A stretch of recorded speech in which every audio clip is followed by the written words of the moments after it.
وبركاته.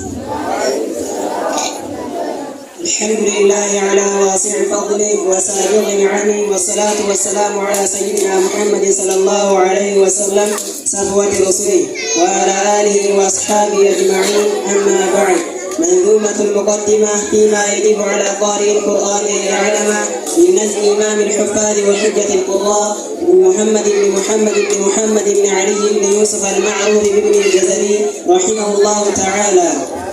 يقول راجي عفو ربي سامعي محمد بن الجزري الشافعي: الحمد لله وصلى الله على نبيه ومصطفاه محمد وآله وصحبه ومقرئ القرآن مع محبه. وبعد، إن هذه مقدمة فيما على قارئه أن يعلمه واجب عليهم محتم قبل الشروع أولا أن يعلموا مخارج الحروف والصفات، يلفظ بأفصح اللغات، محرر التجويد والمواقف، وما الذي رسم في المصاحف من كل مقطوع وموصول بها، وتاء لم تكن تكتب بها. باب مخارج الحروف. مخارج الحروف 17 على الذي يختاره من يختبر. للجوف ألف وأختاها وهي حروف مد للهواء تنتهي، ثم لأقصى الحلق همز هاء، ومن وسطه فعيل حاء، أدناه غين خاؤها والقاف،